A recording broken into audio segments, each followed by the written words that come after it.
दिखावा इसमें न जरा है, रिश्ता जज्बातों से भरा है। पल में समझ जाए हाल दिल का, रिश्ता दोस्ती का कितना खरा है। ऐसी खरी दोस्ती दुनिया में देखने को बहुत ही दुर्लभ है, लेकिन फिर भी ऐसे बहुत सारे महात्मा हुए, बहुत सारे शख्स हुए जिन्होंने दोस्ती की मिसाल कायम की है। ऐसी अनूठी मित्रता के धनी श्री कृष्ण एवं सुदामा की मित्रता का वर्णन आज हम पढ़ने जा रहे हैं। कृष्ण के बाल वर्णन, उनकी मित्रता का वर्णन, अलग अलग पक्षों के उनके जीवन का अलग अलग कवियों ने वर्णन किया है। तो आज नरोत्तम दास द्वारा रचित सुदामा चरित शीर्षक यह जो कविता है, यह जो पद्यांश है, इसमें हम श्री कृष्ण और सुदामा की मित्रता के बारे में पढ़ने जा रहे हैं। कहाँ तो राजा श्री कृष्ण जो मथुरा के राजा द्वारिकाधीश श्री कृष्ण, और कहाँ उनका एक गरीब अकिंचन मित्र सुदामा। लेकिन उनकी इस अमीरी और गरीबी ने भी कभी उनकी मित्रता के बीच में फासला बना नहीं सकी। तो मित्रता की इस अनूठी मिसाल को चलिए आज इन पदों के माध्यम से हम समझते हैं। सबसे पहले तो आज का जो ये पाठ है उसको शुरू करने के पहले इससे संबंधित कुछ बातें हम जान लेते हैं। इन पद्यांशों की भाषा ब्रज भाषा है, ये ब्रज भाषा में रचित है और इनके कवि है नरोत्तम दास। नरोत्तम दास जी ने इसमें सुदामा की दिनहीन दशा का वर्णन हमारे समक्ष किया है। पहला पद है, शीस पगान जगा तन में प्रभु, जाने को आही बसे के ही ग्रामा। धोती फटी सी लटी दुपट्टी, अरुपाय उपानह को नहीं सामा। द्वार खड़ो द्विज दुर्बल एक, रह्यो चकिसो वसुधाभिरामा। पूछत दीन दयाल को धाम, बतावत आपनो नाम सुदामा। कठिन शब्दार्थ और व्याकरणिक टिप्पणी हम पद्यांश के साथ साथ में ही देखते जाएंगे ताकि आपको भी आसानी रहेगी। शीस का मतलब होता है सिर, पगा मतलब पगड़ी, न जगा, न मतलब नहीं, जगा मतलब जबला, तन में, तन मतलब शरीर। प्रभु, यहां पर ये जो प्रभु संबोधन है वो द्वारपाल द्वारा श्री कृष्ण के लिए किया गया है। जाने को, ना जाने को मतलब कौन से, को आए बसे के ही ग्राम में, जाने कौन है, बसे के ही ग्राम मतलब किस ग्राम का निवासी है। धोती फटी सी, कि उसने जो धोती पहन रखी है वो किसी फटी है। लटी दुपट्टी, लटी मतलब लटकना, दुपट्टी का मतलब होता है गमछा या अंगोछा।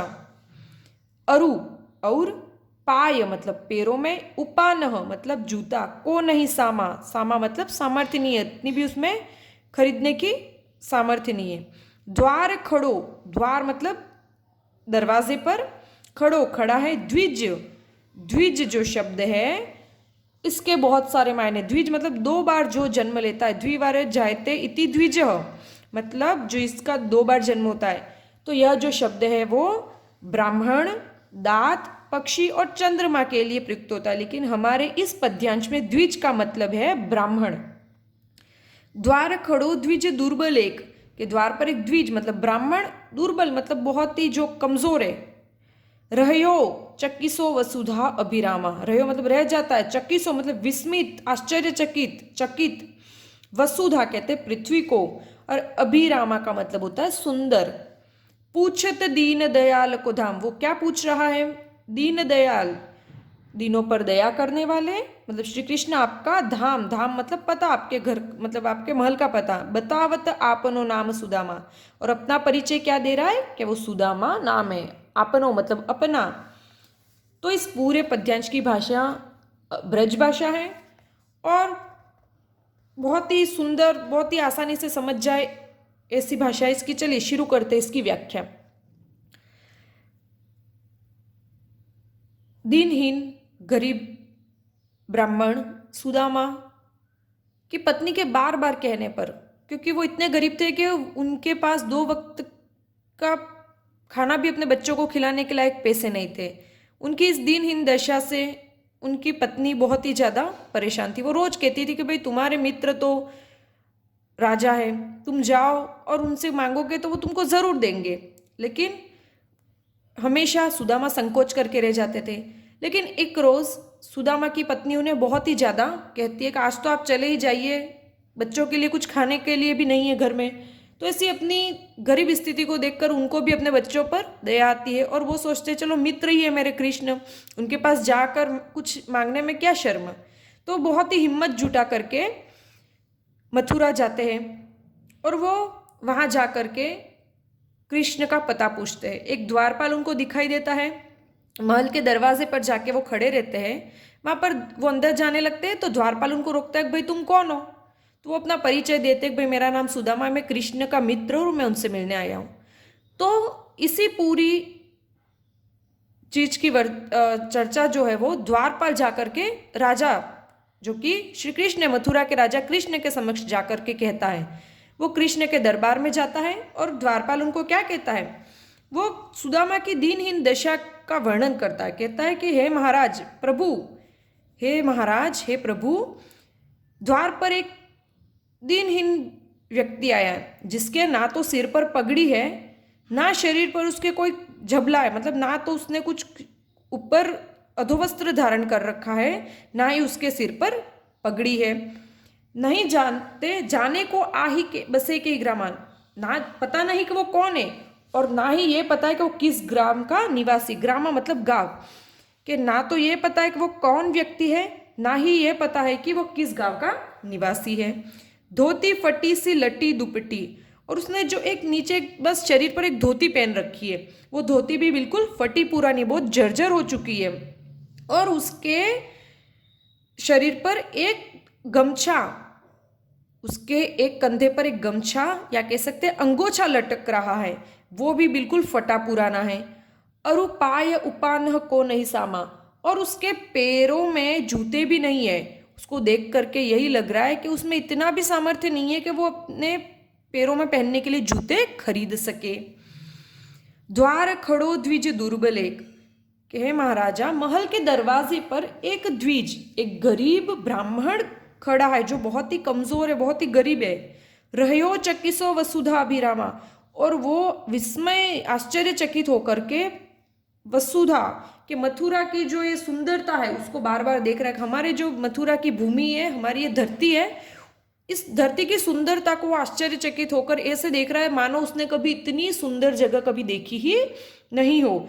उसको ऐसा लग रहा है मानो वो स्वर्ग में आ गया हो, क्योंकि जो इतना गरीब व्यक्ति था जिसके पास 2 वक्त की रोटी का भी इंतजाम करने का भी मतलब पैसा नहीं था, उसके लिए ऐसी आलीशान पूरे वैभवपूर्ण मथुरा नगरी को देख करके उसका विस्मय चकित होना कोई बड़ी बात नहीं थी। तो वो जो द्वारपाल था वो कह रहा है कि वो इतना गरीब है, एक गरीब ब्राह्मण दरवाजे पर, महल के दरवाजे पर खड़ा है और वो हमारे महल की सुंदरता को देख करके, हमारी इस पूरी धरती को देख करके बहुत ही विस्मय प्रकट करा, मतलब आश्चर्यचकित नयनों से वो हमारी मथुरा की धरती को की सुंदरता को देख रहा है। पूछत दीन दयाल को धाम, दीन दयाल मतलब दीनों पर दया करने वाले, यह कृष्ण के लिए रूढ़ है और यहाँ पर बहुव्रीहि समास का प्रयोग हुआ है। कि हे दीन दयाल, कि हे दीनों पर, गरीबों पर, दीन मतलब गरीब। देखो दीन, दीन का मतलब होता है गरीब जब द में ई की मात्रा बड़ी हो, लेकिन दीन में द छोटी मात्रा हो तो उसका मतलब होता है दिवस। कि वो पूछत दीन दयाल को धाम, कि वो हे श्री कृष्ण, है दीनों पर दया करने वाले स्वामी श्री कृष्ण, वो आपके महल, आपके महल का पता पूछ रहा है। धाम का मतलब है महल या ग्रहण, निवास स्थान। बतावत आपनो नाम सुदामा, कि वो आपका पता पूछते पूछते यहाँ आया है, और जब हम लोगों ने पूछा कि भाई तुम कौन हो, तो वो अपना नाम सुदामा बता रहा है, कि वो कह रहा है कि वो आपका बचपन का मित्र सुदामा है और वो आपका पता पूछते पूछते हमारे महल के द्वार पर आकर खड़ा हुआ है।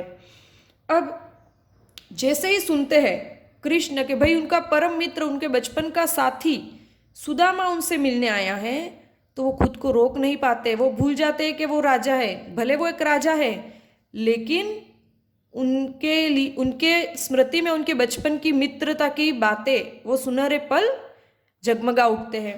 और वो दौड़ करके जाते हैं महल के दरवाजे पर और श्री सुदामा को उठा करके अपनी गोद में उठा करके लाकर सिंहासन पर बिठा देते हैं। यहाँ पर एक शब्द आया था अभिराम, ठीक है। अभिराम का मतलब होता है सुंदर, और इससे ही मिलता जुलता समानार्थी समश्रुत शब्द है अविराम। अविराम का मतलब होता है लगातार। चलिए अब दूसरे पद की तरफ आते हैं। पहले पद में हमने देखा कि भाई भाषा ब्रज थी, इसमें सुदामा की दीनहीन दशा का वर्णन किया गया है, मतलब वो उनकी गरीबी का वर्णन किया गया है, इसलिए यहाँ पर करुण रस है, माधुर्य गुण का प्रयोग हुआ है तथा रीति पांचाली रीति है। यहाँ पर शब्द आया था द्विज। द्विज का मतलब ब्राह्मण, दात, पक्षी और चंद्रमा होता है, लेकिन हमारे इस पद्यांश में द्विज का मतलब हमें ब्राह्मण से ग्रहण करना है, क्योंकि यहाँ पर सुदामा नामक एक गरीब ब्राह्मण की स्थिति का, उसकी दीन दशा का वर्णन किया गया है। और दीन दयाल जो शब्द है उसका अर्थ इसमें बहुव्रीहि समास है और इसका समास विग्रह होगा दीनों पर दया करने वाले, अर्थात श्री कृष्ण के लिए रूढ़ है और यहाँ पर बहुव्रीहि समास का प्रयोग है। अब श्री कृष्ण जैसे ही सुनते कि भाई महल के द्वार पर उनका बचपन का परम मित्र सुदामा आकर खड़ा हुआ है, तो कुछ भी नहीं सोचते और दौड़ करके जाते और सुदामा को उठा करके ला के अपने सिंहासन पर बैठा देते हैं और वो अब उनको निहारते हैं।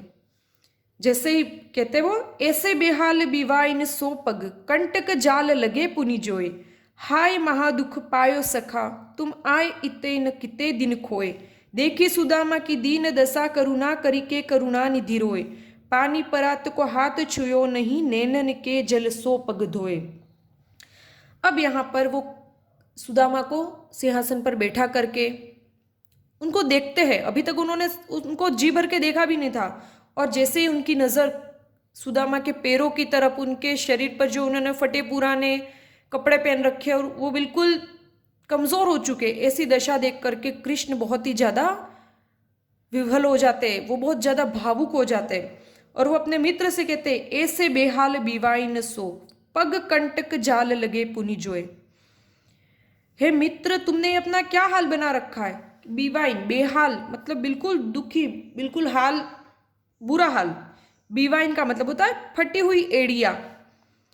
पग मतलब पैर, कंटक का मतलब होता है कांटे, कंटक जाल मतलब बहुत सारे कांटों का पूरा, बहुत सारे कांटे हैं। लगे पुनि जोए और बार बार वो ढूंढने लगते हैं। जोए मतलब ढूंढना, पुनि मतलब बार बार। हाय महादुख पायो सखा, हाय जो है वह यहाँ पर दुख को प्रकट करने के लिए, विस्मय आदि बोधक चिन्हों में हम पढ़ते हैं सुख को प्रकट करने के लिए कुछ शब्द दुख, तो यहाँ पर दुख को प्रकट कर रहा है, विस्मय आदि बोधक चिन्ह लगा हुआ है। महादुख पायो, महादुख मतलब बहुत सारा दुख, दुख का सागर, पायो सखा, सखा मतलब मित्र। तुम आए इतेन, तुम यहाँ आए, इतेन, इते मतलब यहाँ पर, किते मतलब कितने, दिन खोए मतलब गवा दिए।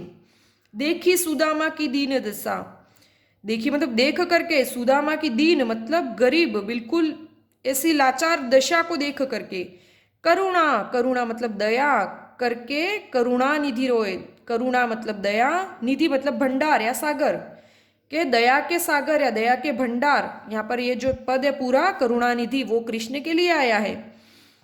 रोए, रोने लगे। पानी परात को हाथ छुओ ने, उन्होंने जब भी कोई हमारे घर पे आता है तो उस मेहमान के हम हाथ पैर धोने के लिए पानी देते, तो पहले अब राजा के महल में गए तो वहाँ पर श्री सुदामा के पाद प्रक्षालन के लिए बहुत पानी से भरा हुआ एक परात, मतलब एक बहुत बड़ा बोल सकते थाली, बहुत बड़ी थाली मंगवाई थी, लेकिन हाथ छुओ ने, उसको हाथ भी नहीं लगाया। नैनन के जल, नैनन के जल इस पूरे का मतलब है आंसू, नेत्रों का जल, हमारी आंखों से जो पानी निकलता है उसको क्या कहते हैं, आंसू। सो पग धोए, सो मतलब से, पग मतलब पैर, धोए।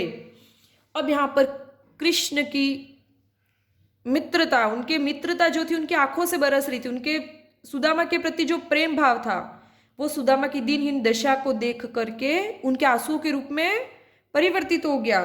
तो देखिए यहाँ पर कृष्ण क्या कहते हैं, ऐसे बेहाल बीवाइन सो पग कंटक जाल लगे पुनि जोए, कि कृष्ण की नजर जैसे ही अपने परम मित्र सुदामा के पैरों की तरफ जाती है और वो उनके पैरों में फटी हुई एड़ियां और उस क्योंकि हमने यहाँ पर पूर्व पद में पढ़ा था कि सुदामा के पैरों में जूते भी नहीं थे।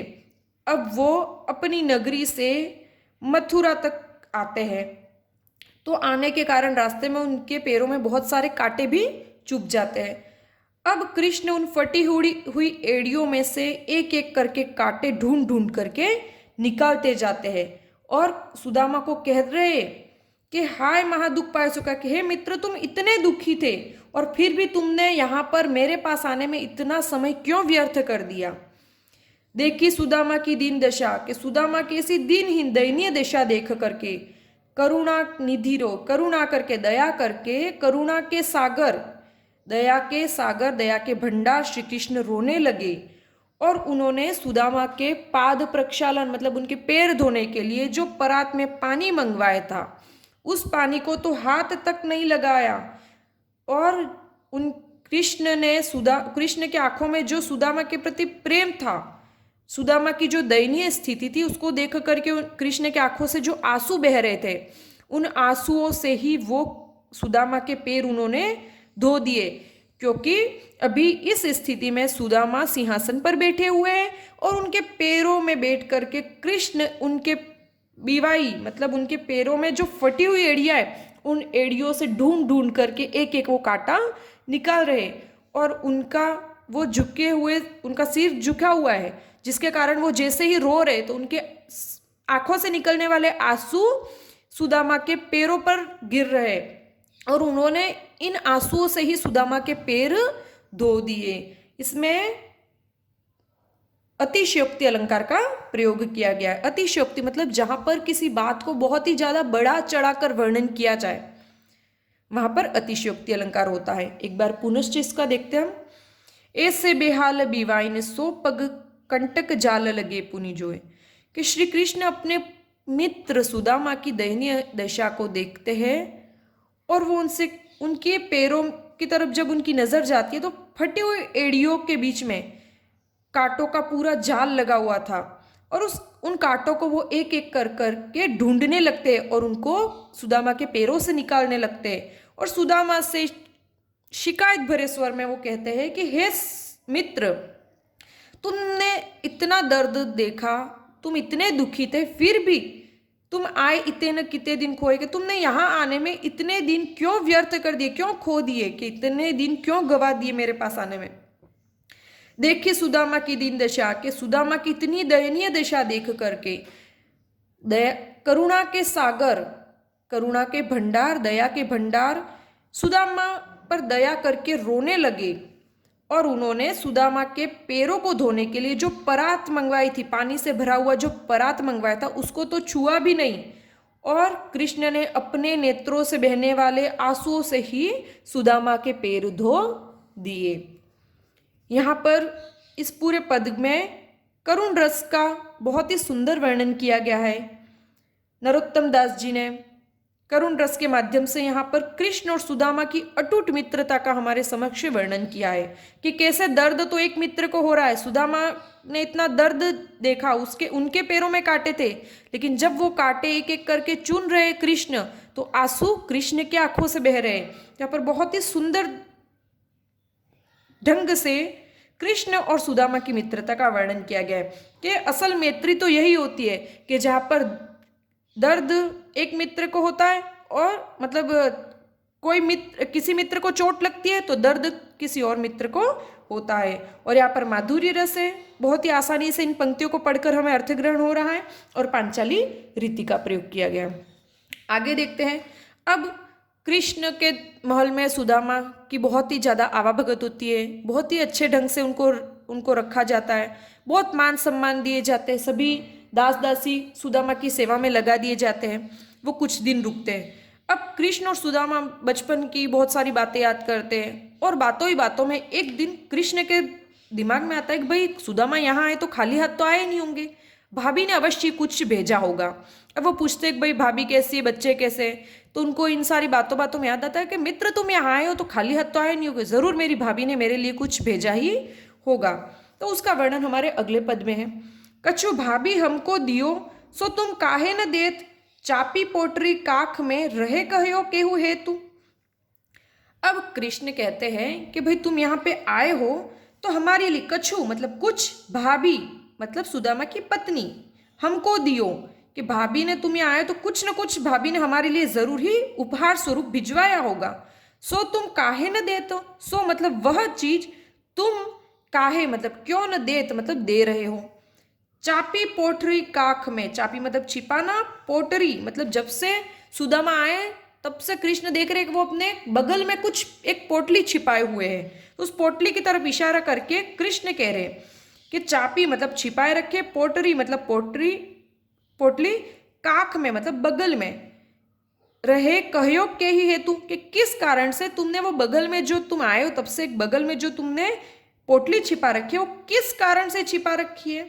तो यहाँ पर श्री कृष्ण अपने परम मित्र सुदामा से कहते हैं कि हे मित्र तुम यहाँ पर आए हो तो जरूर उपहार स्वरूप भेंट स्वरूप भाभी ने हमारे लिए कुछ न कुछ तो भिजवाया ही होगा, तो तुम वह चीज मुझे क्यों नहीं दे रहे हो।